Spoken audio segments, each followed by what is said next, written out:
বন্ধ করো, জানা আসছি সব কথা।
হ্যাঁ, হ্যাঁ। হয় বুঝতে পারছি। ভালো খারাপ এগুলো আমি বলতে পারবো না। সিদ্ধান্ত এখনো কোনো কিছু ওরকম ভাবে স্পষ্ট জানি না, জানলে তো তোমরা জানবে আর কি। আর স্যার ওই আমাদের যে আপনি মানে প্রশ্নগুলা দিয়েছেন স্যার, এগুলা কি মানে জাস্ট ওইগুলাই পড়বো না সবগুলা সভ্যতা নিয়ে একবারে? সিলেবাস পুরোটাই তোমাদের আসলে ভালো করে পড়তে হবে। অনেক চ্যাপ্টারে কোশ্চেন নাও থাকতে পারে, বা কোনো চ্যাপ্টারে একাধিক কোশ্চেনও থাকতে পারে। ওইটা তো আসলে জাস্ট তোমাদের একটু বোঝার সুবিধার জন্য যে কি ধরনের কোশ্চেন হতে পারে, কি ধরনের কোশ্চেন হয়, এটা আর কি সাজেশন, আর কিছু না। আচ্ছা আচ্ছা। স্যার আমাদের কি তাহলে আর রোমানেস্কো আর হচ্ছে লগা এশিয়ান আর্ট এই দুইটা টপিকই বাদ আছে? রোমানেস্কো, তারপর গথিক এর পরে আছে, ও হ্যাঁ হ্যাঁ গথিক এর পরে ইসলামিক আর্ট, হ্যাঁ হ্যাঁ। আর তোমার চাইনিজ আর্টটাও ইচ্ছা আছে নেওয়ার আছে, মানে সেই হিসেবে রোমানেস্কো, গথিক, ইসলামিক আর চাইনিজ, মানে চারটা হিসেবে বাকি। আচ্ছা আচ্ছা আচ্ছা, থ্যাংক ইউ। আচ্ছা, তোমাদের পূজার বন্ধ বোধহয় 20 তারিখ থেকে নাকি? স্যার পূজা তো আমার যতটুকু মানে মনে আছে 23 তারিখ থেকে হওয়ার কথা। এখন বন্ধ কবে থেকে তো এটা আইডিয়া নাই স্যার। পূজার ক্লাসে আগে চেষ্টা করবো যে যেন অ্যাটলিস্ট 22 তারিখ থেকে আছে।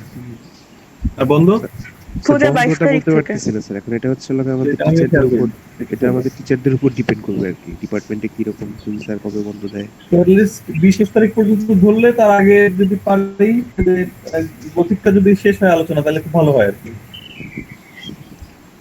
জি স্যার, হবে স্যার, আশা করি শেষ হয়ে যাবে। তোমরা এসছো এখন কতজন? এখন এসছে হলো 35 জন, মানে আমি বাদ দিলে 34 না 33 হবে আর কি।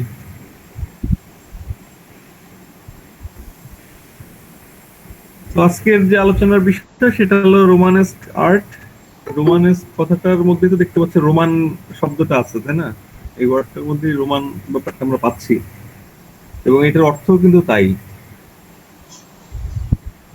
রোমানেস্ক শব্দের অর্থ হলো যে রোমান লাইক বা রোমানদের মতো, বুঝতে পারছো? রোমানদের মতো, এটা হলো রোমানেস্ক শব্দের অর্থ আর কি। তো রোমানদের মতন শিল্প। আমার কথা কি শুনতে পাচ্ছ সবাই? হ্যাঁ জি স্যার। এটা নিয়ে একটা কনফিউশন সবসময় আমি দেখি যে ছাত্রদের মধ্যে, মানে শিক্ষার্থীদের মধ্যে এই একটা কনফিউশন হয় যে অনেক সময় দেখা যাচ্ছে যে পরীক্ষায় প্রশ্ন আসে যে রোমানেস্ক স্থাপত্য, রোমানেস্ক শিল্পকর্ম নিয়ে উদাহরণ সহ আলোচনা করে, এরকম বিভিন্ন রকম কোশ্চেন আসে আর কি। তো অনেকেই যেটা করে যে রোমান নিয়ে লেখা শুরু করে দেয়, রোমান স্থাপত্য নিয়ে অথবা রোমান চিত্রকলা নিয়ে লেখা শুরু করে আর কি। তো এটা খুব দুঃখজনক আর কি, মানে রোমানটা আলাদা জিনিস আর রোমানেস্ক আলাদা জিনিস, এবং দুইটা আলাদা সময়ের প্রতিনিধিত্ব করে এই দুইটা টার্ম। তো রোমানেস্ক কথাটার অর্থই হলো যে রোমান লাইক বা রোমানদের মতো। তো মূল বিষয়টা হলো এরকম যে প্রাথমিক খ্রিস্টান যুগে যে কাঠের স্থাপত্য ছিল আর কি, মানে কাঠের রুফ বা কাঠের সিলিং এর যে বৈশিষ্ট্য আমরা দেখি, যেমন সেন্ট পিটারের যে ব্যাসিলিকান গির্জাটা, এটার উপরের ছাদটা ছিল কিন্তু কাঠের। তারপরে অনেক রোমান ব্যাসিলিকায়ও আমরা দেখবো যে যেখানে কাঠের সিলিং ছিল আর কি, মানে কাঠের মূল সাপোর্টটা ছিল কাঠের, এরকম ছিল আর কি বেশ। এখন এই যে প্রাথমিক খ্রিস্টান সময়ের যে স্থাপত্য এবং পরবর্তীতে তোমার এরপরে আমরা যেটা পড়বো আর কি গথিক, তো গথিক স্থাপত্যের একটা গুরুত্বপূর্ণ বৈশিষ্ট্য কিন্তু পয়েন্টেড আর্চ। পয়েন্টেড আর্চের বাংলা করলে হয় হলো সুচালো খিলান। আর্চ মানে তো খিলান, এটা জানাই। পয়েন্টেড আর্চ মানে সুচালো খিলান। সুচালো খিলান, এটা হলো গথিক সময়ের একটা খুব গুরুত্বপূর্ণ বৈশিষ্ট্য, যদিও এটা কিন্তু রোমান সময়েও বেশ কিছু গির্জাতে আমরা দেখবো। তো এই যে গথিক সময়ের স্থাপত্যের যে বৈশিষ্ট্য বলা হচ্ছে যে সুচালো খিলান, তারপরে রিপ ভল্ট, এরকম এই টার্মগুলো আমি পরে আর কি ব্যাখ্যা করবো যখন গথিক আসবে আর কি তখন। এই সময়ের যে স্থাপত্য, গথিক সময়ের যে স্থাপত্য হচ্ছে সেটা, আর প্রাথমিক সময়ের এই যে বললাম যে টিম্বার রুফ বা কাঠের সিলিং এর যে ব্যাপারটা, এই দুইটা সময়ের, অর্থাৎ এই যে প্রাথমিক খ্রিস্টান সময়ে যে কাঠের স্থাপত্য হচ্ছে, মানে সিলিংটা কাঠের আর কি, সেটা বিশেষ করে গির্জার ক্ষেত্রে, এবং পরবর্তীতে গথিক সময়ে যে ধরনের তোমার ইয়ে হচ্ছে স্থাপত্য হচ্ছে, এর মাঝামাঝি সময়ে তোমার আরেকটা স্থাপত্য নিদর্শন আমরা পাই, যেটার সঙ্গে রোমানদের যে চারটা ভল্ট তোমাদের দেখানো হয়েছিল, রোমান ভল্ট, যেমন ব্যারেল ভল্ট, গ্রোইন ভল্ট, তারপর ফিনিস্ট্রেটেড সিকোয়েন্স অফ গ্রোইন ভল্ট, এগুলো মনে আছে কি? হ্যাঁ স্যার। জি স্যার। তো এইখানের এই দুইটা ভল্ট, প্রথম যে বেসিক দুইটা ভল্ট, একটা হলো গ্রোইন ভল্ট আর একটা ব্যারেল ভল্ট। ব্যারেল ভল্ট তো মানে যেটা সরল আর কি, ব্যারেল অর্থাৎ তোমার একটা ড্রামকে কেটে অর্ধেক করলে যেটা হয় আর কি, তাই। আর গ্রোয়িং মানে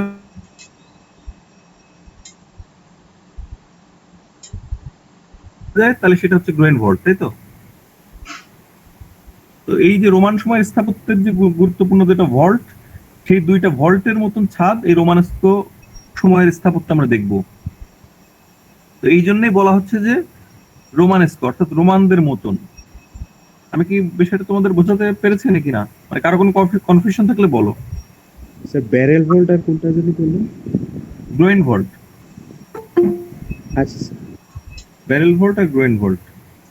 সবাই কি একটু পরিষ্কার হলো নাকি?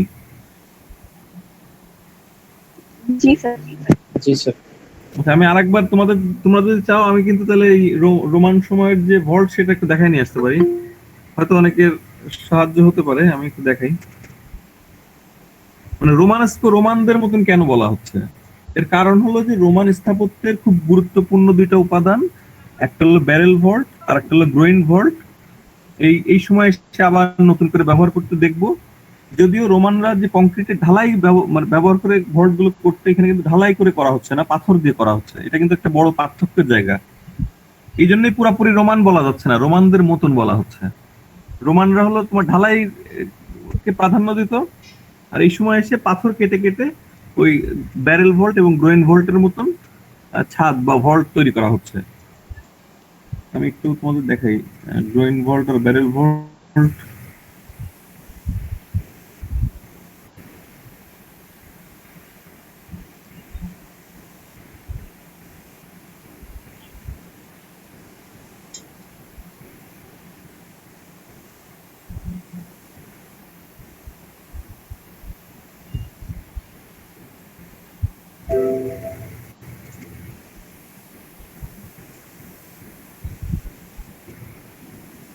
স্যার একটা প্রশ্ন ছিল স্যার।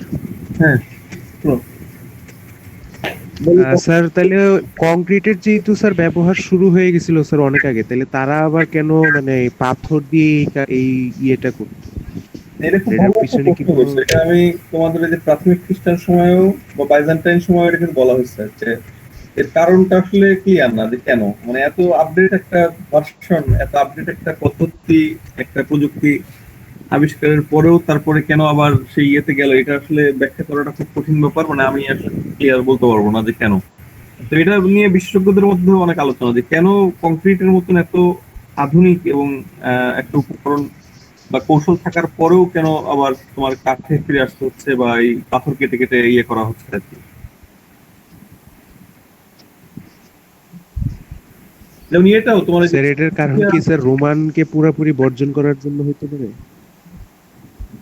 না, আসলে অন্য কারণ হতে পারে। যেমন মনে করো স্যার? যে মানে প্রাথমিক খ্রিস্টান সময় থেকে আসলে আশেপাশের অনেক তোমার যাযাবর, তারপর বর্বর অনেক উপজাতি কিন্তু আসলে ইউরোপের অনেক দেশে তাদের শাসনের অধীনে নিয়ে নেয়, এবং ফলে তাদের যে সংস্কৃতি তার সঙ্গে এই সংস্কৃতির মিলেমিশে একটা মানে যেমন রোমানস্কের সময় কিন্তু এই বিষয়টা আছে যে বিভিন্ন বর্বর বা বিভিন্ন জাতির মানুষ এসে তোমার এই ইউরোপের বিভিন্ন পশ্চিমার বিভিন্ন দেশ তাদের শাসনের অধীনে নেয়, এবং ফলে দেখা যাচ্ছে যে তাদের নিজস্ব যে সংস্কৃতি ছিল সেটার সঙ্গে আবার স্থানীয় সংস্কৃতি মিলেমিশে দেখা যাচ্ছে যেখানে তোমার মানে প্রাচীন সেই ক্লাসিক্যাল কিছু বৈশিষ্ট্য পাওয়া যাচ্ছে, আবার সেখানে খুব প্রান্ত দেশীয় বা প্রান্তিক পর্যায়ের কিছু এলিমেন্ট আবার যোগ হচ্ছে আর কি। জি স্যার, এটা হতে পারে। তোমাদের যে দেখাতে চাচ্ছি সেটা হলো যে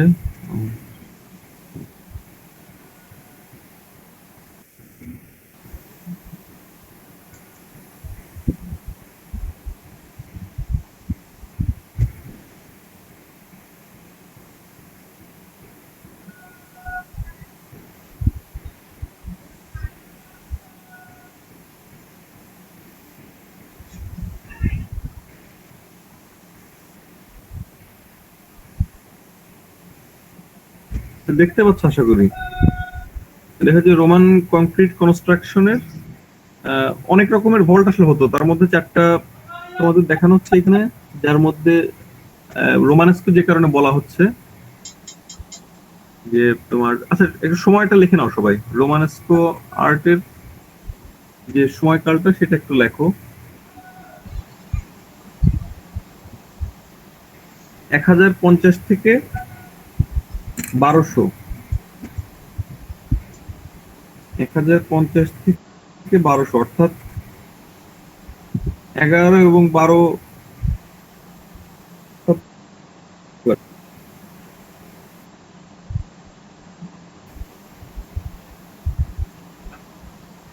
1050 থেকে 1200 খ্রিস্টাব্দ, এটা হলো রোমানস্কো আর্টের বা সংস্কৃতির সময়কাল, মূল সময়কাল আর কি। তো দেখো যে এই যে রোমান কনক্রিট কনস্ট্রাকশনের প্রথমে এতে যেটা দেখতে পাচ্ছি একদম বামে, এই যে এটা হলো ব্যারেল ভল্ট আর এটা হলো গ্রোইন ভল্ট, দেখতে পাচ্ছ আশা করি। এই দুইটাই এখন একটু মনে রাখলে চলবে রোমানস্কো পড়ার জন্য। ব্যারেল ভল্ট বামেরটা, ডানেরটা হলো গ্রোইন ভল্ট, অর্থাৎ দুইটা ব্যারেল ভল্ট, এরকম দুইটা ব্যারেল ভল্ট যদি পরস্পরকে ভেদ করে যায় বা ছেদ করে, সেক্ষেত্রে সেটা হচ্ছে গ্রোইন ভল্ট, অর্থাৎ ডানেরটার মতন। ডান সাইডে যেটা দেখতে পাচ্ছ সেটা এই যে।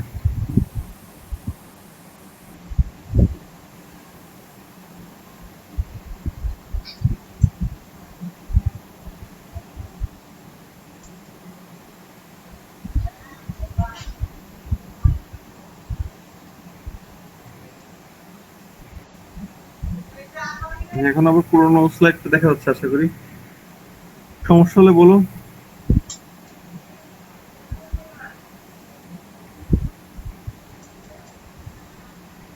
দেখতে পাচ্ছ কি? হ্যাঁ স্যার। জি স্যার। জি স্যার, এখন দেখতে পাচ্ছি। রোমানেস্কো কথাটার মানে কেন রোমানেস্কো বলা হচ্ছে সেটা ব্যাখ্যা করলাম, যে রোমানের পরবর্তী সময়ে যে গথিক সময়টা, রোমানেস্কোর এই আর্টের পরের যে সময়টা গথিক পিরিয়ড, যেটা সেই গথিক সময়ের যে স্থাপত্যের যে বৈশিষ্ট্য আমরা দেখি সেটা হলো পয়েন্টেড আর্চ, রিপ ভল্ট, এগুলো অনেক রকম ইয়ে আছে, কিন্তু পয়েন্টেড আর্চ এবং রিপ ভল্ট এই যে স্থাপত্য রোমানেস্কোর পরে হচ্ছে গথিক সময় সেটা, এবং প্রাথমিক সময়ে এই যে তোমার সেন্ট পিটারের মতন কাঠের সিলিংওয়ালা যে বিল্ডিং গুলা, এইগুলা থেকে আলাদা করার জন্য মাঝখানের যে সময়টা, এই যে রোমানেস্কো যেটা তোমার বলা হচ্ছে তোমার 1050 থেকে 1200, এই সময়কালের যে স্থাপত্য, এটাকে আলাদা করার জন্য নাম দেওয়া হচ্ছে রোমানেস্কো। এবং রোমানেস্কো শব্দের অর্থ হলো রোমান লাইক বা রোমানদের মতন। এবং রোমানদের মতন কি সেটা তোমাদের দেখালাম, যে রোমানরা কংক্রিট কনস্ট্রাকশনের যে ভল্ট গুলো তৈরি করতো তার মধ্যে খুব দুইটা গুরুত্বপূর্ণ ভল্ট হলো ব্যারেল ভল্ট এবং গ্রোইন ভল্ট। এই ব্যারেল ভল্ট এবং গ্রোইন ভল্টের মতন ভল্টের ব্যবহার আমরা রোমানেস্কো অর্থাৎ এই 1050 থেকে 1200 খ্রিস্টাব্দের মধ্যে পশ্চিম ইউরোপের অনেক দেশে দেখবো আর কি। এই জন্যই রোমানেস্কো বলা হচ্ছে, এই আর কি বিষয়টা।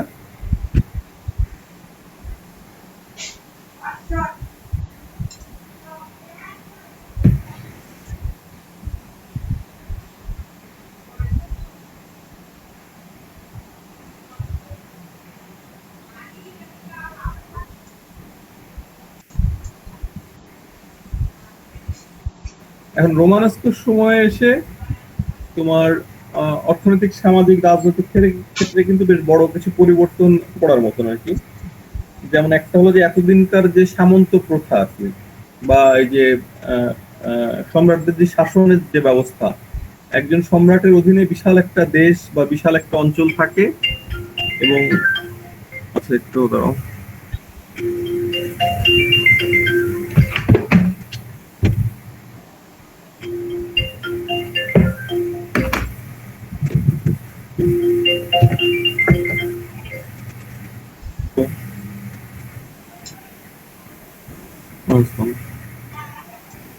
হ্যাঁ বলো।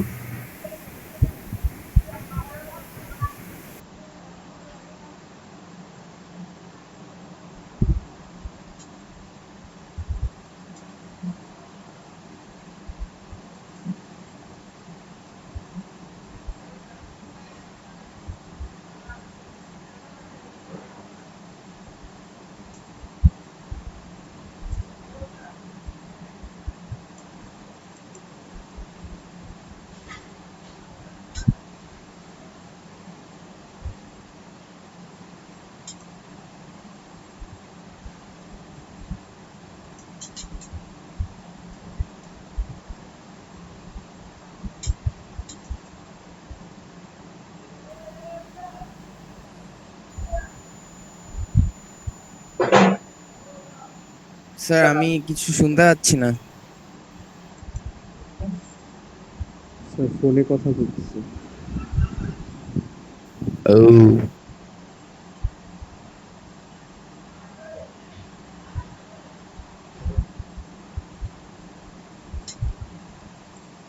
আমার একটা ফোন কল আসছিল আর কি, এই জন্য আমি মিউটে ছিলাম, কিন্তু তোমাদের কথাবার্তা শুনতে পেলাম আর কি।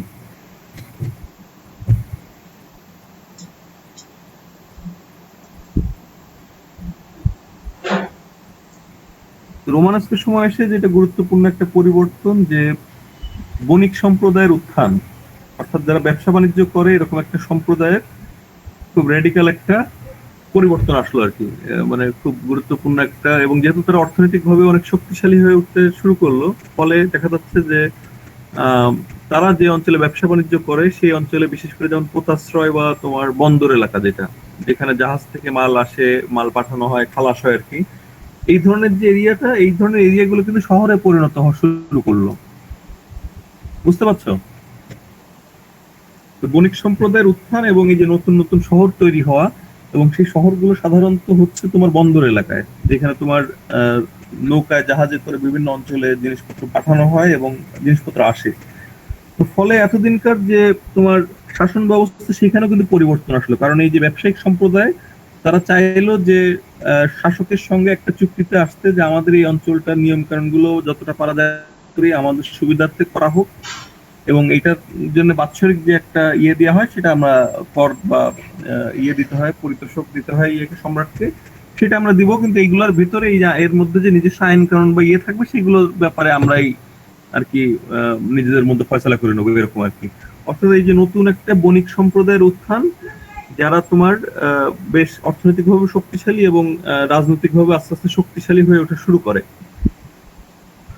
এবং একই সঙ্গে এই সময়টা, অর্থাৎ এই যে 1050 থেকে 1200 খ্রিস্টাব্দর যে সময়কালটা, এর মধ্যে কিন্তু তোমার খ্রিস্টানদের মধ্যে কিন্তু একটা এরকম বিশ্বাস ছিল, অনেক খ্রিস্টানদের মধ্যে এরকম বিশ্বাস ছিল যে আহ খ্রিস্টাব্দের 1000তম বর্ষে পৃথিবী হয়তো ধ্বংস হয়ে যাবে, অথবা শেষ বিচার কার্য হবে, এরকম একটা বিশ্বাস কিন্তু খ্রিস্টানদের মধ্যে ছিল। কিন্তু দেখা যাচ্ছে যে 1000 সালের পরেও যখন এরকম কিছুই হলো না, যেটা এতদিন ধরে বিশ্বাস করে আসছিল অনেকেই, তো ফলে তারা যেটা হলো যে আরো বেশি স্রষ্টার প্রতি ভক্তি প্রদর্শন করার জন্য, আরো বেশি অনুগত ব্যাপারটা বোঝানোর জন্য, তারা কিন্তু প্রচুর পরিমাণে গির্জা তৈরি করা শুরু করলো। এবং এই যে নতুন নতুন যে বণিক সম্প্রদায়, তারাও কিন্তু প্রচুর পরিমাণে তাদের যে নতুন যে একদম কি বলে লিকুইড মানি, সেটাকে মানুষের সামনে আরো ভালো করে তুলে ধরার জন্য, বা নিজে ক্রেডিট নেওয়ার জন্য, যে আমি একটা গির্জা তৈরি করতে পারি, বা আমার আমি এতগুলো গির্জা বা এতগুলো মঠ তৈরি করেছি। হ্যাঁ, এইগুলো একটা ক্রেডিট আর কি। দেখবা যে নতুন যখন কেউ ধনী হয়, তখন কিন্তু তার মধ্যে এই বিষয়টা হয়। মানে এখনো পর্যন্ত দেখবা যে ইয়ে করলে যে যাদের একটু ইয়ে আছে, তারা হয়তো মসজিদ বা মন্দির এই ধরনের ধর্মীয় বিভিন্ন স্থাপনা তৈরি করেন, তাই না? এগুলোর মধ্যে অনেকেই যে আবার এই ইন্টেনশন থেকে করেন তা কিন্তু আবার বলছি না আর কি। মানে অনেকের মধ্যে এই ব্যাপারটা থাকে যে তারা হয়তো ভেতর থেকেই করতে চান, আবার অনেকে থাকেন যে যারা আসলে একটা শো অফ করার ব্যাপার থাকে আর কি। এরকম ভাবে যে এই যে নতুন নতুন যে ধনিক মানে ধনী যে বণিক সম্প্রদায়, তারা কিন্তু এই ধরনের একটা ব্যাপার তাদের মধ্যেও ছিল, অর্থাৎ কে কার চেয়ে কত বেশি অর্থ খরচ করে গির্জা তৈরি করতে পারে। পাশাপাশি এই যে নতুন যে তীর্থযাত্রীর যাত্রী, যারা নতুন বলতে আসলে খ্রিস্ট ধর্ম সুপ্রতিষ্ঠিত হওয়ার পর থেকে এই ব্যাপারটা কিন্তু ক্রমবর্ধমান ভাবে বৃদ্ধি পাচ্ছিল, যে কিছু কিছু মানুষ যারা আসলে শহরের কোলাহল হট্টগোল এগুলো পছন্দ করে না, যারা চায় যে তাদের পুরো জীবনটাই ধর্মীয় কাজে বিনিয়োগ করতে আর কি, এই ধরনের মানুষ যারা যারা আসলে সন্ন্যাসী আর কি, বিভিন্ন মঠে ঘুরে ঘুরে বেড়ায়, বিভিন্ন জায়গায় ভ্রমণ করে, এবং বিশেষ করে যারা সাধু সন্ত বা তোমার খ্রিস্টীয় গুরুত্বপূর্ণ ব্যক্তিবর্গ, তাদের সমাধি বা তাদের নামে প্রতিষ্ঠিত গির্জায় ভ্রমণ করেই তাদের জীবনটা কাটাতে চায়। এই ধরনের মানুষরা কিন্তু তারাও কিন্তু আসলে এই ধরনের গির্জা তৈরিতে কন্ট্রিবিউট করা শুরু করে আর কি। অর্থাৎ যারা তোমার দেখা যাচ্ছে যে জীবনের এই যে পার্থিব জীবনের যে অর্থ সম্পদ, এগুলোর মোহে পড়ে থাকতে চায় না, যারা ধর্মীয় উদ্দেশ্যেই বা ধর্মীয় ভাবেই তাদের পুরো জীবনটা ব্যয় করতে চায়, তারা কিন্তু তাদের অর্জিত যত সম্পদ বা উচ্ছেদ মানে বা মানে উদ্ধৃত সরি মানে এক্সট্রা যে সম্পদটা আর কি, সেটা কিন্তু এই এই এই ধরনের গির্জা নির্মাণের কাজে ব্যয় করা শুরু করে।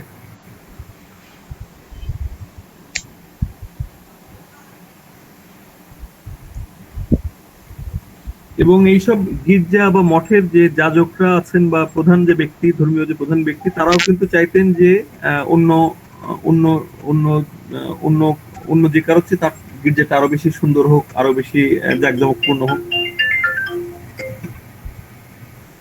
একটু দাঁড়াও, আমার ফোন আসছে একটু।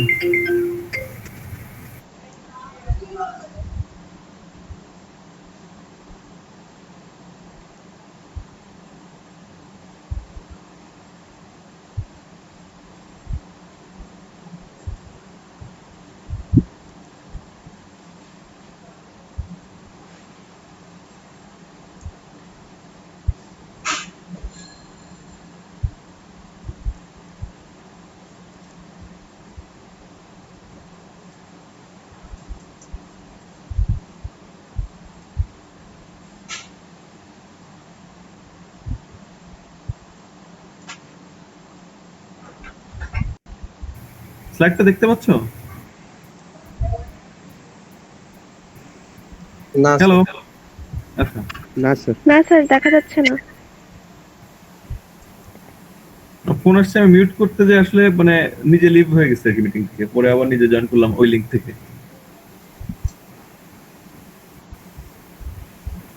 এখন দেখতে পাচ্ছ আশা করি।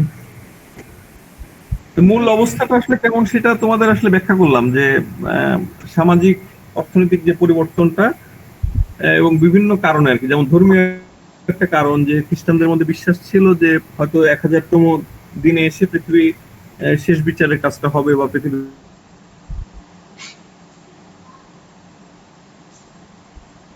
তারা দেখতে লাগলো যে এটা স্রষ্টার একটা কৃপা বা একটা অনুগ্রহ, মানে আর একটা সুযোগ, এইভাবে আর কি। ফলে এই যে নতুন বণিক সম্প্রদায়, তারাও ইনভেস্ট করতে লাগলো তাদের নিজেদের মান মর্যাদা বৃদ্ধি করার জন্য, বা ধর্মীয় কাজে অন্যদের উৎসাহিত করার জন্য, বা পুণ্যের আশায় তারাও যেমন বিনিয়োগ করতে লাগলো নতুন গির্জা তৈরি করার জন্য। আবার এইসব গির্জাগুলোতে যেসব যাজকরা ছিলেন বা প্রধান ব্যক্তি ছিলেন ধর্মীয়, তিনিও চাইতেন যে তার গির্জাটা এলাকার মধ্যে সবচেয়ে ভালো, সবচেয়ে সুন্দর এবং সুসজ্জিত একটা গির্জা হোক। এই ধরনের একটা আসলে অলিখিত একটা কম্পিটিশন কিন্তু শুরু হলো আর কি, বুঝতে পারছো? এবং এই যে তীর্থযাত্রী যারা যারা সন্ন্যাসী জীবন কাটাতে চায়, তারাও কিন্তু তাদের জীবনের সঞ্চিত সম্পদ এই ধরনের গির্জা বা মঠে বিনিয়োগ করা শুরু করলো। টাকা বিনিয়োগ করা হচ্ছে যে গির্জা তৈরির সময় যতটা পারা যায় এটাকে আরো বেশি সুন্দর, আরো বেশি অলঙ্করণ করা, এই ধরনের প্রবণতাগুলো বাড়তে লাগলো আর কি। আশা করি আমি মোটামুটি প্রাথমিক একটা ধারণা তোমাদেরকে দিতে পারলাম যে গির্জা তৈরির ব্যাপক পরিমাণে গির্জা তৈরির কারণগুলা, তারপরে কিভাবে এটার ফান্ডিং হতে থাকলো সেটাও আশা করি তোমরা বুঝতে পারলে। আমাকে যদি দু একজন একটু সামনে দাও তাহলে সুবিধা হয় আর কি। হ্যাঁ স্যার, আগে হ্যাঁ কি স্যার, মানে সম্রাটকে গির্জা বানাতেন স্যার? হ্যাঁ, এই যে তোমার রোমান সম্রাটরা যখন এটাকে বৈধ ধর্ম হিসেবে স্বীকৃতি দিল, এবং নিজেরাও, যেমন প্রথম সম্রাট কি কনস্টান্টাইন, তিনি নিজে তো খ্রিস্টান হলেন, এবং তার সময় তো প্রচুর গির্জা হলো। তারপর তোমার এই যে দেখো যে জাস্টিনাইনের সময় তিনি তো একাই বাইজেন্টাইনে, তোমার বাইজেন্টাইনে আর কি 30টার বেশি গির্জা তিনি পুনর্নির্মাণ বা নতুন করে নির্মাণ করেন, তাই না? তো সম্রাটটাই করতেন আর কি। ওকে, থ্যাংক ইউ। মানে এটা তো রাষ্ট্রীয় কাজ যে আমার দেশের জনগণ বা আমার সাম্রাজ্যের জনগণ ধর্ম পালন করবে, ফলে এই যে গির্জা তৈরি করে দেওয়ার মানে হলো যে তোমার সম্রাট জনগণের মধ্যে একটা বিশাল সাপোর্ট পাওয়া, মানে জনগণের সমর্থন পাওয়ার একটা ব্যাপার আছে। আবার নিজের ক্ষমতারও একটা প্রকাশ সেখানে। যেমন জাস্টিনাইন তো এই যে রেভেনার গির্জা দেখলে যে তার নিজের ছবিও কিন্তু তার জাস্টিনাইন গির্জার দেওয়ালে দেখছো তোমরা, এটা ম্যাক্সিমাসের সঙ্গে জাস্টিনাইন দাঁড়ায় আছেন একটা পাত্র, তাই না? বা তার ওয়াইফ যে থিওডোরা, তারও তো মানে মোজাইক ছবি আমরা দেখতে পাই। মানে ইয়েতেই তো দেখলাম আর কি, বাইজেন্টাইন তো আগেই আলোচনা করলাম আর কি। তো বাইজেন্টাইন মূল বিষয়টা ছিল যে বাইজেন্টাইনের আলোচনার মূল বিষয়টা ছিল কিন্তু তোমার এই যে পূর্ব দিকের এই যে বর্তমান ইস্তাম্বুল যে জায়গাটা, তুরস্কের ইস্তাম্বুল রাজধানী, তো সেইটাকে কেন্দ্র থ্রো করে মূলত আসলে বাইজেন্টাইন ছিল। আর এখন যেটা আলোচনা করা হচ্ছে রোমানেস্ক, এটা হলো তোমার পশ্চিম ইউরোপে আসলে ওই সময় কি হতে লাগলো আর কি সেটা। তো এই রোমানেস্ক সময়ের যে আর্ট বা শিল্প, সেখানে কিন্তু একই সঙ্গে তোমার রোমান, তারপর তোমার বাইজেন্টাইন, তারপরে তোমার অটোনিয়ান, এটা হলো একটা সাম্রাজ্য আর কি, বা একটা রাজবংশ আর কি।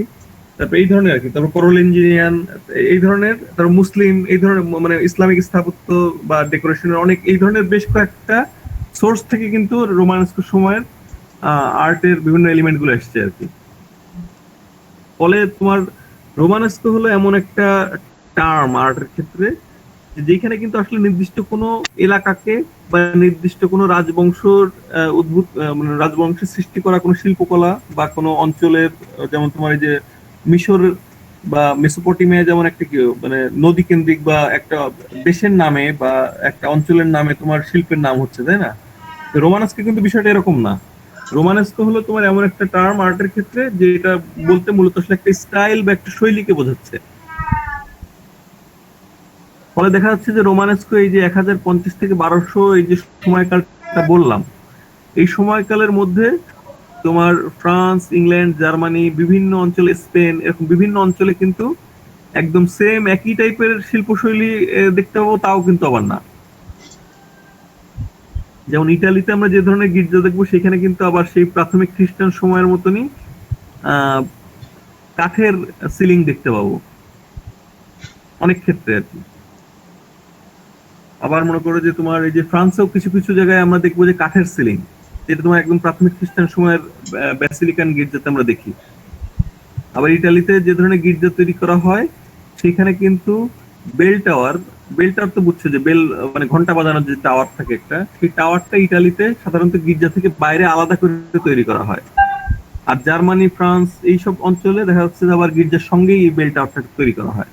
তো এটা আসলে একটা একটা শিল্পশৈলী এবং আর্ট বা আর্ট স্টাইলকে মিন করা হচ্ছে, এবং সেটা আবার যে সব জায়গায় একই রকম গড়পড়তা ভাবে বিকশিত হলো তাও কিন্তু না বিষয়টা আবার।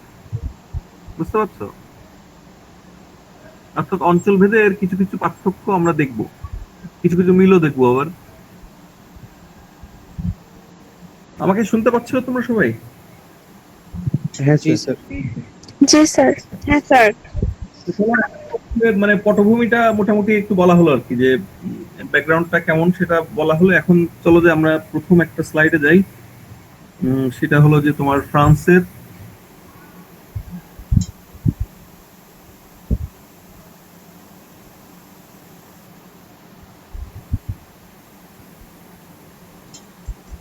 এটা দেখো যে সেন্ট এতিয়েন্নি নামে একটা এতিয়েন্নি ভিগনোর নামে জায়গা, কি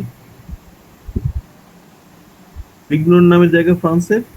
এবং এই গির্জার নির্মাণ কাল 1050 থেকে 1057, এবং এই যেটার টিম্বার রূপ বা তোমার মানে কাঠের সিলিং, যেটা আমরা তোমার প্রাথমিক সময়ের খ্রিস্টান ব্যাসিলিকান গির্জাতে দেখতে পাই, সেন্ট পিটার বা এই ধরনের বিখ্যাত যে গির্জাগুলো, সেখানে আমরা কিন্তু এরকম কাঠের সিলিং দেখতে পাই। তো ফ্রান্স কিন্তু এমন একটা জায়গা, ফ্রান্স জার্মানিতে কিন্তু তোমার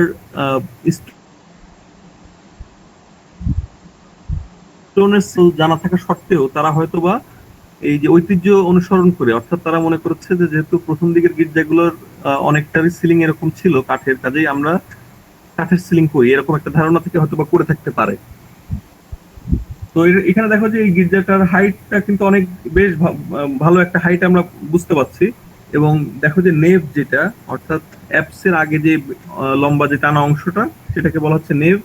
এবং নেভের দুই পাশের ওয়ালটা যদি আমরা খেয়াল করি, তাহলে দেখতে পাবো যে এখানে তিনটা লেভেল বোঝানো হচ্ছে, বা তিনটা কি বলবো, তিনতলা আর কি, তিনতলার ডেকোরেট করার জন্য যে ধরনের জানলা দরজার দরকার সেরকম আর কি। যেমন নিচে এখানে দেখো যে এক সারি নেভ আর্কেড, তারপরে দেখো যে এটা হলো তোমার এটাকে বলা হয় তোমার ট্রিবিউন।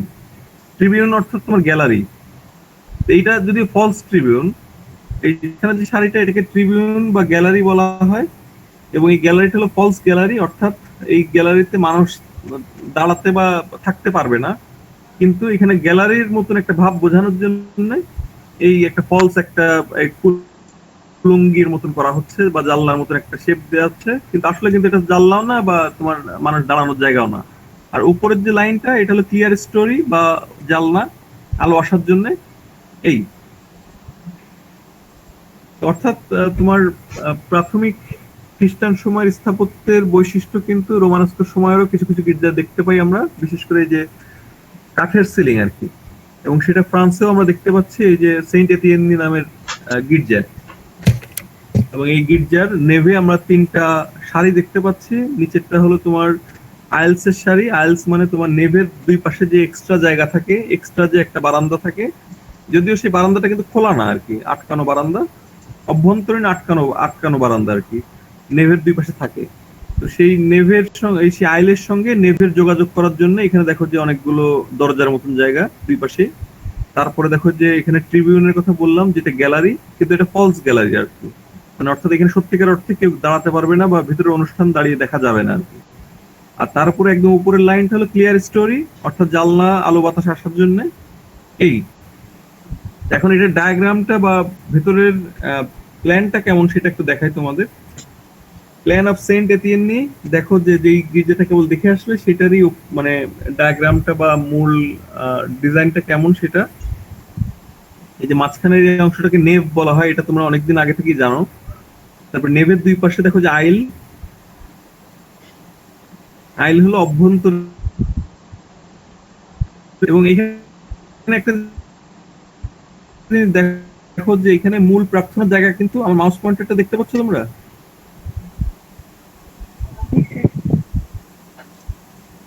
জি স্যার। হ্যালো, শুধু একজন, বাকিদের কি অবস্থা? হ্যালো এখানে স্যার, দেখো দেখতে পাচ্ছি। জি সবচেয়ে স্যার, গুরুত্বপূর্ণ দেখতে একটা- পাচ্ছি। ঠিক আছে। তো এখানে দেখো যে নেভের শেষ মাথায় একটা জায়গা, সেটা হলো তোমার ধর্মীয় প্রার্থনা করার জন্য যে প্রধান ব্যক্তি অথবা ধর্মীয় যে সঙ্গীত হয় সেটার জন্য এই জায়গাটা ব্যবহার করা হয়। এটার নাম হলো তোমার কোইর, CHOIR, কোইর। কোইরটা হলো তোমার এই যে ধর্মীয় প্রার্থনা তোমার। হ্যাঁ, কিছু বলতে চাচ্ছ? স্যার আপনার কথা কেটে কেটে আসছে। স্যার আপনার কথা কিন্তু শোনা যাচ্ছে না। স্যার কথা বুঝতে পারতেছি না। আচ্ছা, কথা বুঝতে না পারলে আসলে খুব, এর আগে পর্যন্ত কি বুঝতে পারলে, মানে যত যা কিছু বলা হলো? জি স্যার।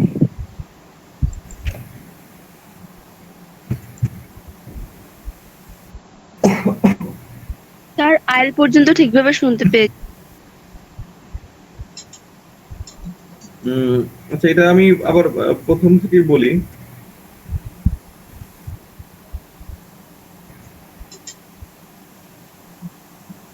নামে একটা গির্জা, এবং সেটা হলো ফ্রান্সের নোরে অবস্থিত। তো এখানে দেখো যে মাঝখানে যে অংশটা, যেটা সবচেয়ে গুরুত্বপূর্ণ স্থান গির্জার ক্ষেত্রে, এটা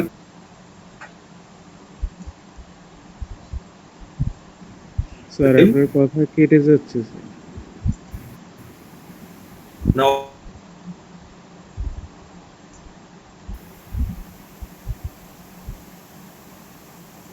কেটে যাচ্ছে। স্যার আপনার কথা শোনা যাচ্ছে না স্যার, একদম কেটে যাচ্ছে। জি না স্যার, শোনা যাচ্ছে না স্যার। একদমই কেটে যাচ্ছে। স্যার এখন শোনা যাচ্ছে। হ্যাঁ স্যার। কেউ কেউ শুনতে পাচ্ছে আর কি।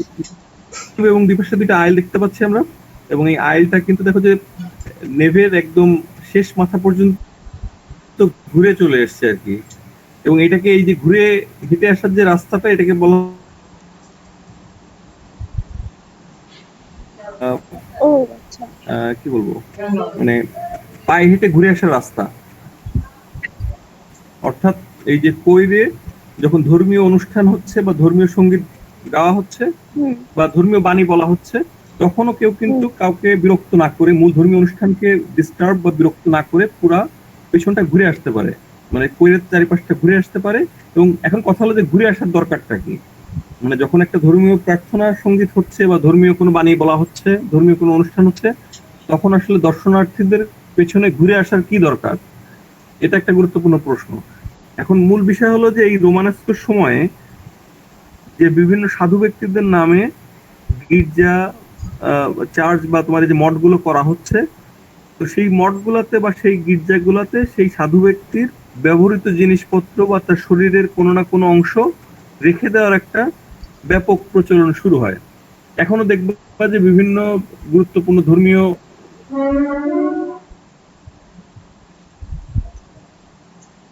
চুল, দাড়ি, নখ, দাঁত বা শরীরে কোনো মানে পোশাক, জুতা এগুলো রেখে দেওয়া হয়, তাই না? বুঝতে পারছো বিষয়টা? জি স্যার। অর্থাৎ সাধু ব্যক্তির ব্যবহৃত জিনিস থেকে শুরু করে তার শরীরের বিভিন্ন অংশ যেগুলো সংরক্ষণ করা সম্ভব বা রেখে দেওয়া সম্ভব, সেগুলো কিন্তু এই বিভিন্ন চার্চ বা মঠে সংরক্ষণ করার একটা ব্যবস্থা গড়ে ওঠে। তো দেখো যে এই যখন এই কৈর যে জায়গাটা, এইখানে যখন ধর্মীয় অনুষ্ঠান হচ্ছে, তখন দেখা যাচ্ছে অনেক দর্শনার্থী আসছে শুধুমাত্র ওই সাধু ব্যক্তির যার নামে, যেমন সেন্ট এতিয়েনি, তার যে ব্যবহৃত জিনিসপত্র বা তার শরীরের বিভিন্ন অংশ, সেটা চুল, দাড়ি, নখ, দাঁত অনেক কিছু হতে পারে, সেগুলো যে রাখা এই গির্জায়, সেগুলো দেখার জন্য অনেকেই আসেন। তো সেগুলো প্রদর্শন করা হতো। এই দেখো যে গির্জার একদম শেষ মাথায় পূর্ব দিকে চ্যাপেল দেখতে পাচ্ছ, এখানে যেমন 3টা চ্যাপেল দেখতে পাচ্ছি আমরা। বুঝতে পারছো আমার কথা? জি স্যার। আচ্ছা, তো এই চ্যাপেল গুলাতে জি, যেটাকে স্যার। বলা হয় তোমার রেডিয়েটিং চ্যাপেল বা ছোট আলোক উজ্জ্বল ঘর আর কি, বাংলা করলে এরকম হয় আর কি, যেখানে তোমার এই সাধু ব্যক্তিদের বিভিন্ন ব্যবহৃত জিনিস বা তার শরীরের বিভিন্ন অংশ রাখা হতো আর কি। এবং এইগুলো যেন দর্শনার্থীরা এই চলমান কোনো ধর্মীয় অনুষ্ঠানের কোনো ডিস্টার্ব বা বিরক্তি না করেই যেন সে পুরোটা দেখে আসতে পারে, এই জন্য এই ব্যবস্থা। অর্থাৎ এই যে কৈর নামে যে জায়গাটা, সেখানে ধর্মীয় অনুষ্ঠান চলাকালীন সময়ও যেন একজন দর্শনার্থী পুরা গির্জাটা হেঁটে ঘুরে আসতে পারেন এবং এই রেডিয়েটিং চ্যাপেলে রাখা দর্শনীয় নিদর্শনগুলো দেখে আসতে পারেন। এবং এই দর্শনীয় জিনিসগুলো দেখার জন্য যে প্রচুর পরিমাণে মানুষ আসে, তারা কিন্তু আবার একই সঙ্গে গির্জার জন্য কিছু অনুদানও দেয়, তাই না? ফলে এটা কিন্তু টাকার একটা ভালো উৎস আর কি। এইটা আর কি সেন্ট এতিয়েনি সম্পর্কে এইটুকুই বলার, যে এটার সিলিংটা হলো কাঠের, এবং এটা নতুন আমরা যে জিনিসগুলো পাচ্ছি সেটা হলো যে তোমার রেডিয়েটিং চ্যাপেল, অ্যাম্বুলেটরি, এইগুলো হলো নতুন জিনিস যেগুলো আমরা এর আগে দেখিনি। বুঝতে পারলে? নতুন কি কি পাচ্ছ সেটা কিন্তু একটু লিখে নাও। যেমন এই যে রেডিয়েটিং চ্যাপেল, এখানে যেমন সেন্ট এতিয়েনিতে 3টা রেডিয়েটিং চ্যাপেল পাচ্ছি, তারপরে অ্যাম্বুলেটরি পাচ্ছি, অর্থাৎ এই চারিপাশ মানে নেভের যে অনুষ্ঠান চলছে, নেভের শেষে যে কৈর, সেই কৈরকে ডিস্টার্ব না করে পুরা পায়ে হেঁটে একজন দর্শনার্থী যেন ঘুরে আসতে পারে, সেরকম একটা ব্যবস্থা অ্যাম্বুলেটরি বলা হয় যে জায়গাটাকে। অ্যাম্বুলেটরি চ্যাপেল, রেডিয়েটিং চ্যাপেল আর কি, এটা হলো নতুন এলিমেন্ট। তারপরে আসো যে টৌলুস নামে একটা জায়গা, দক্ষিণ ফ্রান্সের পূর্ব দিকে, সরি পশ্চিম বা মানে দক্ষিণ ফ্রান্সের দিকে দেখতে পাচ্ছ হলুদ রঙের চিহ্ন দেওয়া। টৌলুসে আমরা দেখতে পাচ্ছি যে এখানে আরেকটা গির্জা, এটাও কিন্তু ফ্রান্সে। এটার নাম হলো সেন্ট সার্নিন, আরেকজন সাধকের নামে এটা তৈরি করা। এবং সেন্ট সার্নিন গির্জাটা যে অনেক বিশাল আকৃতির সেটা বুঝতে পারছো আশা করি, কারণ এই আশেপাশে তোমার যে গাড়িগুলো দেখতে পাচ্ছ রাস্তায়, গাড়ি তারপর ট্রাক দেখতে পাচ্ছ, সেগুলো দেখলেই আসলে এটার যে আকৃতির যে বিশালত্ব সেটা আশা করি সবাই অনুমান করতে পারছো আর কি। মানে অনেক বিশাল একটা গির্জা। এবং এই গির্জাটাও কিন্তু তোমার এই যে তীর্থযাত্রী যারা, তাদের সাহায্যের জন্য করা আর কি। অর্থাৎ এই মধ্যযুগের এই সময়টাতে কিন্তু ধর্মীয় বিষয়গুলো এত বেশি গুরুত্ব পাওয়া শুরু করলো সবার মনের মধ্যে, যে প্রচুর পরিমাণে তীর্থযাত্রীরা প্রতি বছর একটা নির্দিষ্ট রুটে চলাচল করতো আর কি।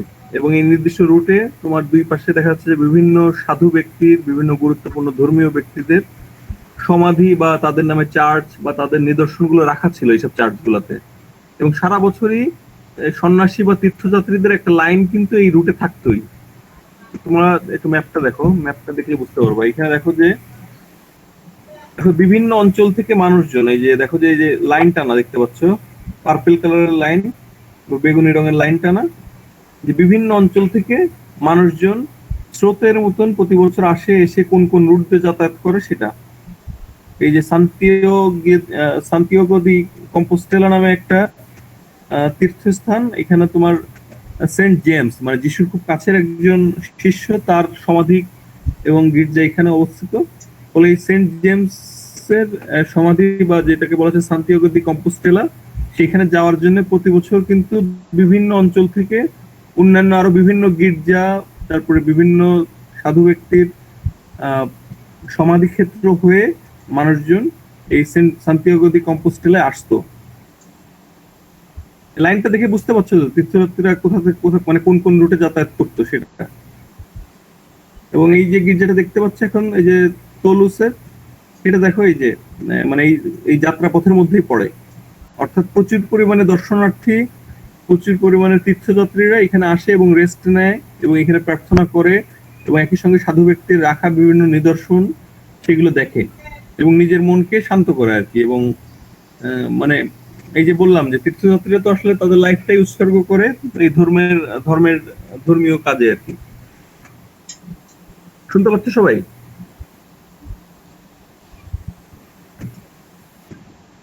জি স্যার। স্যার কোশ্চেন কনসার্নিং গির্জাটা, হ্যাঁ প্লিজ বলো। ঠিকভাবে শুনতে পাইনি তখন। ওই যে ওয়েট থেকে সম্পূর্ণ গির্জাটা ঘুরে আসার রাস্তাটাকে কি বলে? অ্যাম্বুলেটরি বা পায়ে হাঁটার রাস্তা, স্যার ওই যে পদচারী রাস্তা আর কি। মানে ওয়েট থেকে সম্পূর্ণ কি বলে? অ্যাম্বুলেটরি অ্যাম্বুলেটরি বা পায়ে হাঁটার রাস্তা। আচ্ছা স্যার, আরেকটা কোশ্চেন, অল্টার কি বাদ দিয়ে দেওয়া হয়েছিল এই না না, সময়? অল্টার কি তোমার এই যে কইরে অল্টার? হ্যাঁ স্যার, বুঝতে পেরেছি। আমি বলছিলাম যে কইর যে জায়গাটা, যে অল্টারটাকে কি বাদ দিয়ে দেওয়া হয়েছিল এই সময়? না না, এই যে কইরেই তো অল্টার থাকতো। ওই কে দেখা যাচ্ছে মানে অল্টার ছিল না আগে, কইরতে ব্যাসলিকে দেখা যেত অল্টার। এই যে বলছি যে এই যে কইর যে জায়গাটা যেখানে তোমার এই যে ধর্মীয় অনুষ্ঠানগুলো করা হয়, এখানেই অল্টারের ব্যবস্থা। ওইরই অল্টার। এই যে দেখো দেখা যাচ্ছে এখান থেকে, বুঝতে পারছো? দেখা যাচ্ছে মাউস পয়েন্টারটা দেখতে পাচ্ছ তোমরা? জি স্যার। ওইরই অল্টার এটা। কইরে জি স্যার।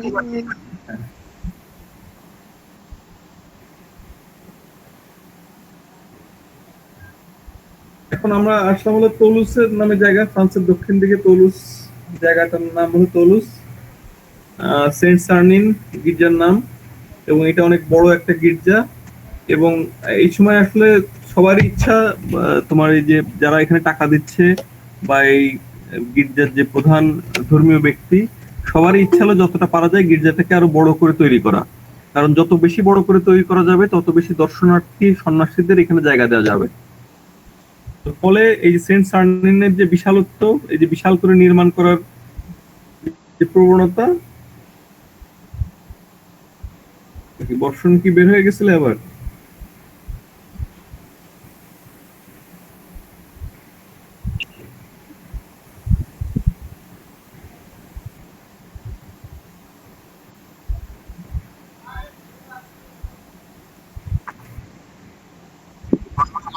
হ্যাঁ স্যার, আমার বের হয়ে গেছিল।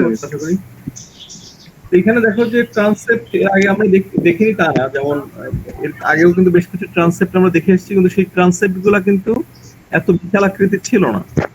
এই যে দেখো যে এই গির্জার বাইরের ছবি দেখেই বুঝতে পারছো যে এখানে অনেক বিশাল একটা নেভ আছে, তাই না? বিশাল করে নেভ তৈরি করা, ট্রান্সেপ্টটাকে যতটা পারা যায় বৃদ্ধি করে তৈরি করা, যতটা পারা যায় প্রসারিত করা, এর মূল উদ্দেশ্য হলো যে যাতে অনেক বেশি সংখ্যক দর্শনার্থীকে এখানে জায়গা দেওয়া যায়। এবং এখানে দেখো যে একটা ক্রসিং টাওয়ার দেখতে পাচ্ছি আমরা। এখানে ফ্রান্সের অনেক গির্জাতে কিন্তু আমরা ক্রস টাওয়ারটা দেখতে পাবো আর কি। মানে ক্রসিং টাওয়ার বলতে তোমার এখানে দেখো যে নেভ এবং ট্রান্সেপ্টের সংযোগস্থলে একটা টাওয়ার দেখতে পাচ্ছি, এটাকে এই জন্য ক্রসিং টাওয়ার বলা হচ্ছে। এবং এই টাওয়ারটা কিন্তু আসলে এই ইয়ের সময় তৈরি করা না, যদিও এই রোমানেস্ক সময় তৈরি করা না, এটা পরবর্তীতে গথিক এবং তার পরবর্তী সময় তৈরি করা। তো রোমানেস্ক সময় অর্থাৎ এই টাওয়ারের অবস্থানটা ছিল না, এখানে টাওয়ার ছিল না।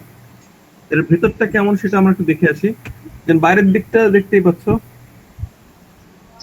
ভেতরটা মূলত গুরুত্বপূর্ণ। ভেতরটা দেখো একটা জিনিস, যে বিশাল একটা নেভ এবং নেভের পাশে আইল, যে আইলটা আমরা এর আগের তোমার সেন্ট এথেনিতে দেখে আসছি একটা আইল, কিন্তু এখানে কিন্তু আইলের সংখ্যা ডাবল, অর্থাৎ দুইটা আইল দেখতে পাচ্ছি। আইলের সংখ্যা দুইটা, নেভটা আগের চেয়ে বড়, একই সঙ্গে আইল যেমন দুইটা, আবার আইল গুলো তো একই সঙ্গে বড়, তাই না, লম্বা আর কি। আর দেখো যে এখানে এই ট্রান্সেপ্টের চারিপাশ থেকে এই আইলটা ঘুরে আসছে, এসে তোমার একদম পূর্ব প্রান্তে শেষ সীমানা পর্যন্ত ঘুরে আসছে আর কি, অ্যাম্বুলেটরি আর কি।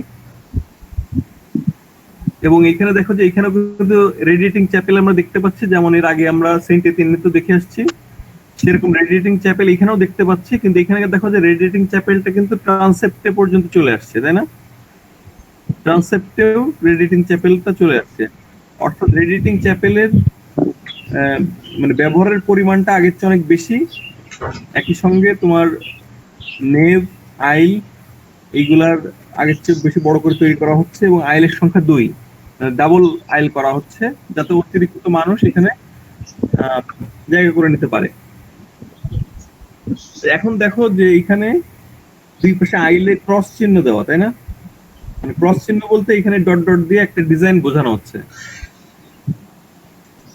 আর নেভের মাঝখানের অংশটা দেখো যে লম্বা লম্বা লাইন টানা, তাই না, লম্বা লাইন টানা যে অংশটা, অর্থাৎ নেভ এবং এই ট্রান্সেপ্টের মাঝখানের যে জায়গাগুলো, এইগুলাতে ছাদে ব্যবহার করা হচ্ছে তোমার হলো ব্যারেল ভল্ট। এই যে নেভের শুরু থেকে শেষ পর্যন্ত এবং ট্রান্সেপ্টের দুই পাশ পর্যন্ত, ডান বাম দুদিকেই কিন্তু তোমার ব্যারেল ভল্ট। এবং দেখো যে আইলে কিন্তু দেখো ক্রস চিহ্ন দেওয়া, ক্রস চিহ্ন দেওয়া মানে এখানে কিন্তু গ্রোইন ভল্টের কথা বলা হচ্ছে আর কি। অর্থাৎ আইলের নিচের তলা এবং আইলের উপরে যে গ্যালারি বা ট্রিবিউন, সেইগুলোর ছাদে তোমার গ্রোইন ভল্ট ব্যবহার করা হচ্ছে, অর্থাৎ এই যে ক্রস যে ভল্টটা সেটা। আর নেভ এবং ট্রান্সেপ্ট এই মাঝখানের মূল জায়গাগুলোতে ব্যবহার করা হচ্ছে তোমার ব্যারেল ভল্ট, মানে সরল যে ব্যারেল ভল্ট। শোনা যাচ্ছে না। শুনতে পাচ্ছ না? আচ্ছা আজকে বাদ দাও, আজকে আমার একটা meeting আছে।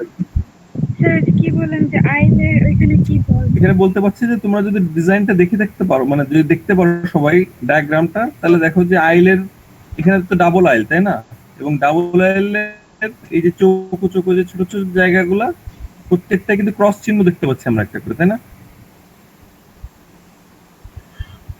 দেখতে পাচ্ছ? জি স্যার।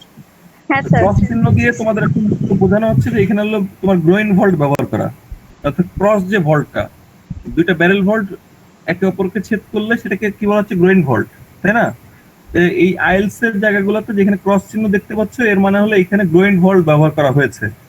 হ্যাঁ, আর মাঝখানে যে জায়গাটা বিশাল যে সিলিং, আমার মাউস পয়েন্টারটা খেয়াল করো, এই মাঝখানে এখানে দেখা যাচ্ছে শুধুমাত্র লম্বা লম্বা লাইনটা, মানে বোঝা যাচ্ছে যে এইখানে ব্যারেল ভল্ট ব্যবহার করা হচ্ছে।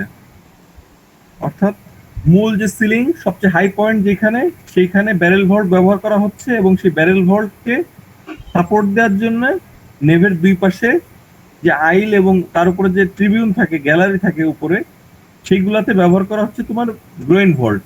অর্থাৎ গ্রোইন ভল্ট ব্যারেল ভল্টের এই চাপটাকে শোষণ করে সুন্দর করে মাটিতে নিয়ে আসছে আর কি। বুঝতে পারলে কিনা একটু জানাও। হ্যাঁ স্যার। হ্যাঁ স্যার, বুঝতে স্যার। পেরেছি স্যার। জি, স্যার। এগুলো তো এখন দেখো মানে দিয়ে বানানো হয়েছিল নাকি পাথর দিয়ে? পাথর দিয়ে বানানো হয়েছিল না? পাথর পাথর গল্পগুলো। পাথর এবং ইটের ব্যবহার করা হচ্ছে অধিকাংশ ক্ষেত্রেই।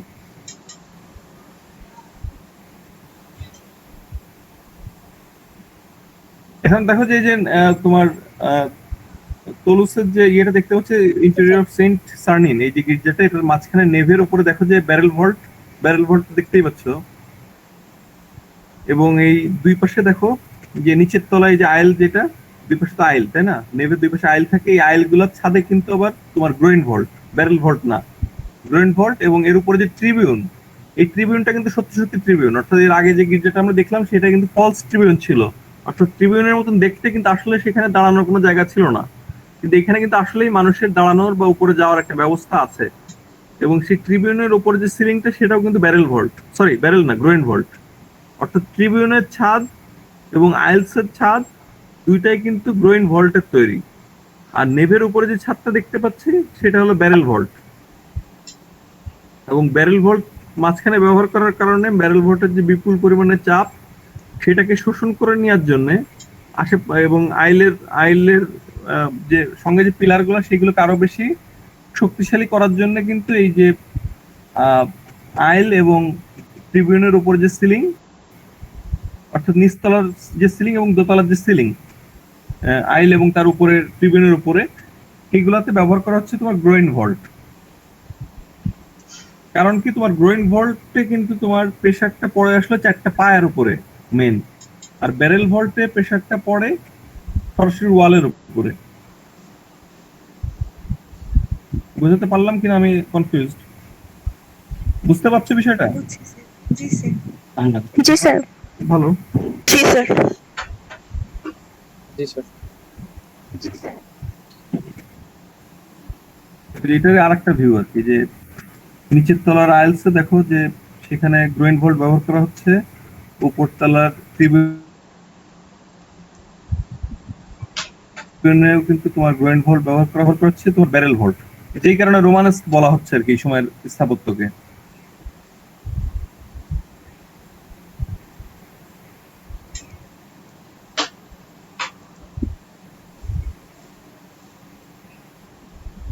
আজকে মনে থাকো কি পর্যন্ত? আমার আসলে আরেকটা মিটিং শুরু হয়ে গেছে অলরেডি। আমি তোমাদের সঙ্গে আগামী পরশু দেখি বসতে পারি, আমি জানাবো আগের দিন রাত্রে। হ্যাঁ, আগামী পরশু দিন সকালে তোমাদের কোনো ক্লাস আছে কি?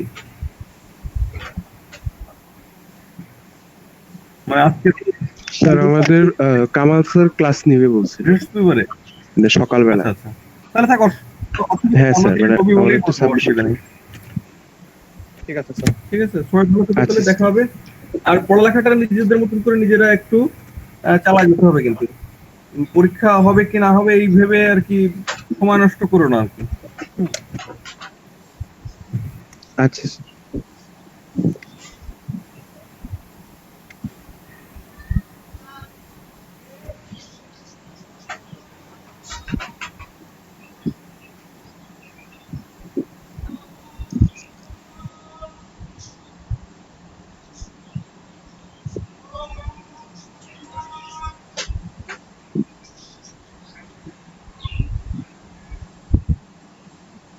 হ্যালো স্যার কি আজকে বসুন। অ্যাটেন্ডেন্স নিবে না?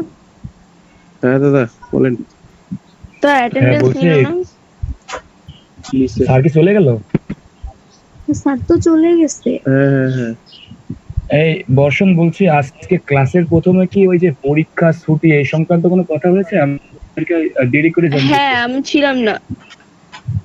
এটা হচ্ছে স্যারেদের কথা আমার যতটুকু মনে হইলো যে মেবি আমাদের সেকেন্ড ইয়ারের ক্লাস শুরু হয়ে যাওয়ার চান্স আছে, কারণ অন্যান্য ডিপার্টমেন্টেও সেম হিন্টসটাই দিচ্ছে না। তো ওই জন্য হচ্ছে স্যারের সাথে কথা বললাম, স্যার বললো যে না আমি এরকম কোনো কিছু পাই নাই, তো এক্সাম কি হবে এটা হইলে আমি যদি জানি তোমাদের জানাই দেব। এই তো অফিসিয়াল কোনো নোটিশ। হ্যাঁ, আমাদেরকেও আজকে ম্যাম সেম কথা বলছে। এখন এত কি বলছে? বলছেন যে সেকেন্ড কি ইয়ারের বলছিলি সবার প্রথম থেকে শুরু করার জন্য। মানে বললাম পূজার যে ছুটির আমাদের পরে হচ্ছে সেকেন্ড ইয়ারের কোর্স শুরু হবে, তাই বলছেন ম্যাম। কি থিওরিতে? থিওরিতে কিনা জানি না, না, না। থিওরির বিষয় বলেন, এই পার্ট ওই ডিপার্টমেন্টে এরকম কিছু আমাদের তো কে বললো এটা?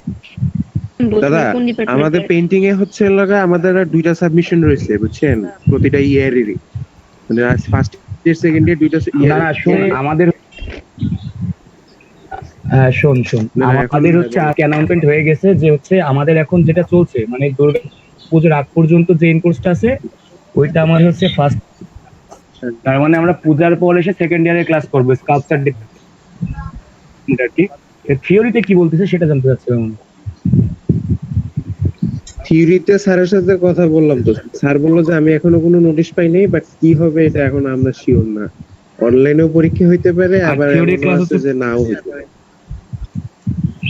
ও আচ্ছা আচ্ছা, ওটাই। আচ্ছা ঠিক আছে রে, থ্যাংক ইউ। হ্যাঁ আচ্ছা দাদা, আচ্ছা ঠিক আছে, তাহলে আমরা যাই। দেখা যাক কি স্যার করে। তো নেই আজকে, তো অ্যাটেন্ডেন্স নিল না। সন্তু বাবা কই? নিচে নিচে আমি দুই আইডি দিয়ে জয়েন করছি। স্যার আসছে। স্যার আসছে। আমি আবার একটু আসছি এই জন্য যে তোমাদের অ্যাটেন্ডেন্সটা আজকে ইয়ে করা হলো কিনা এটা দেখার জন্য। স্যার অ্যাটেন্ডেন্স তো মনে হয় নেন নাই স্যার। অ্যাটেন্ডেন্সটা এখানে অত তোমার ইয়েতেই হয়ে যায় আর কি, একদম সময় উল্লেখ সহ কে কখন হ্যাঁ আসবে। হ্যাঁ হ্যাঁ স্যার আমার হচ্ছে কি মানে দুইটা আইডি দিয়ে হচ্ছে আমি জয়েন করতে গিয়ে হয়তো বা একটু ইয়ে হয়ে গেছে, মানে আমি পুরো ক্লাসটাই ছিলাম বাট টাইম কোলাপস হয়ে গেছে। স্যার ওই জন্য হয়তো বা আমার দুইটা শো করবে।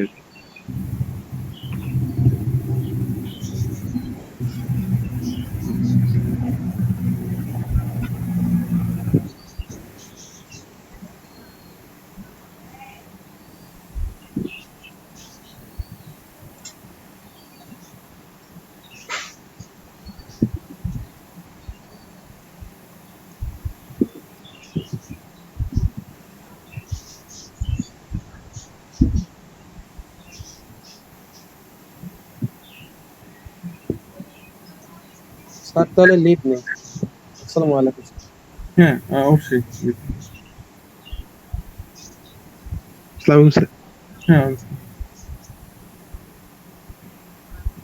স্যার কি অ্যাটেন্ডেন্স নিয়েছেন? আমি বের করে গিয়েছিলাম। হ্যাঁ না ঠিক আছে, ঠিক আছে, অসুবিধা নেই।